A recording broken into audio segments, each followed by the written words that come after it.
Ya, halo guys. Berjumpa lagi dengan saya Nanda Pradika. Sebelum kita ke pembahasan, silakan teman-teman bisa cek terlebih dahulu ke channel saya yang satu lagi ya guys ya, yaitu adalah Nanscreen, merupakan channel gaming saya guys ya. Silakan bisa sekalian disupport ya guys ya, bisa dicek juga ya guys ya. Oke, nah di sini saya kebetulan dikirimi oleh suatu pertanyaan ya guys ya dari teman-teman ya guys ya, yang kebetulan kayaknya lebih cocok kalau saya buatkan video juga ya guys ya, yaitu seperti ini.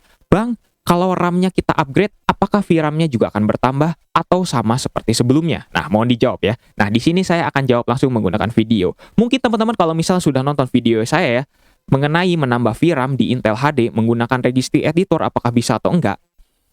Jawabannya mungkin teman-teman juga sudah tahu ya guys ya. Kalau sebenarnya, kalau kita ingin menambah VRAM, itu sebenarnya hanya gimmick saja ya guys ya. Itu nggak akan mungkin lah secara logika kalau misalnya menambah VRAM karena itu hardware ya, bisa ditambah hanya menggunakan registry editor. Nggak akan mungkin, sebenarnya nggak akan mungkin bisa. Oke, jadi di sini sebenarnya kalau teman-teman sadar ya, kalau misalnya teman-teman menggunakan iGPU di Windows, kalau misalnya teman-teman membuka Task Manager, itu yang bekerja justru hanya share GPU memory usage-nya. Dedicated GPU memory usage-nya itu nggak kepake sama sekali. Mungkin teman-teman lihat ya kan, di sini hanya share GPU-nya saja yang menambah gitu ya. Di sini dedicated-nya hanya 0 dan juga share GPU-nya menambah ya guys ya. Oke, di sini 200 megabyte ya. Oke, kepakainya ya guys ya. Oke, itu benar-benar hanya gimmick saja. Jadi dedicated GPU hanya dipakai untuk apa? Hanya dipakai ketika Windows lagi booting.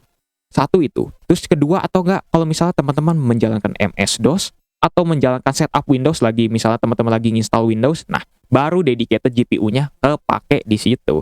Selebihnya makanya share GPU saja. Dan kita tahu sendiri kalau share GPU tidak bisa ditambah dengan metode registry atau segala macam. Nah, jadi kalau misalnya berkaitan dengan pertanyaan ini, sebenarnya apakah bisa?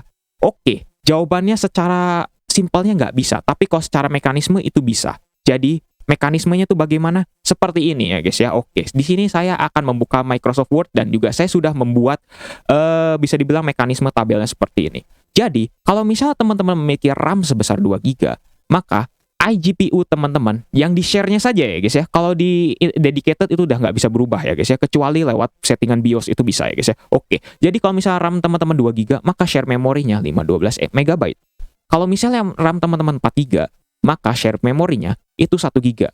Dan kalau misalnya RAM-nya 8 GB, maka share memori iGPU-nya itu sebesar 2 GB. Nah, karena kebetulan komputer saya di sini adalah 16 GB ya guys ya, RAM-nya. Nah, bisa dibilang di sini RAM-nya adalah 16 GB ya guys ya.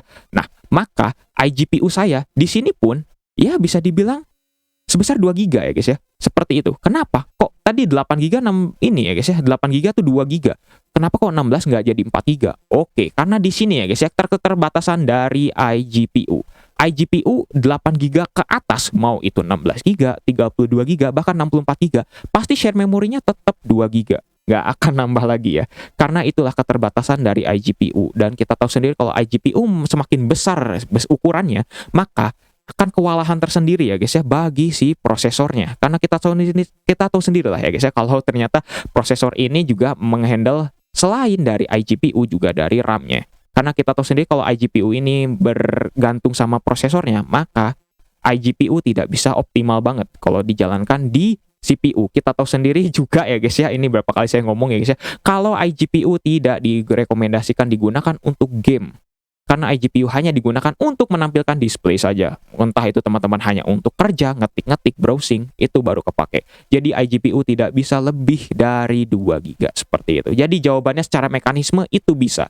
Kalau misalnya teman-teman RAM-nya awalnya di bawah 8 GB, maka iGPU juga bakal menambah. Tapi iGPU-nya nambahnya hanya di share memory saja. Di dedicated-nya tidak bisa ditambah sama sekali, kecuali di settingan BIOS-nya. Itu bisa, tapi tetap gimmick kalau misalnya teman-teman sudah masuk ke Windows, karena dedicated GPU memory usage nggak akan kepake sama sekali ketika ada di Windows seperti itu. Nah, semoga untuk pertanyaan dari Bang Ainur Rofik ini bisa terjawab, dan semoga kalau misalnya masih ada yang kebingungan atau masih kurang jelas, silahkan bisa ditanyakan lagi di kolom komentar seperti itu ya guys ya. Oke, terima kasih ya guys ya sudah nonton video ini sampai detik ini ya guys ya. Jangan lupa subscribe dan juga share video ini jika bermanfaat. Bantu channel ini juga agar bisa berkembang ya guys ya dengan subscribe lah ya guys ya. Oke ya guys ya. Saya Nanda Pradika. See you next time.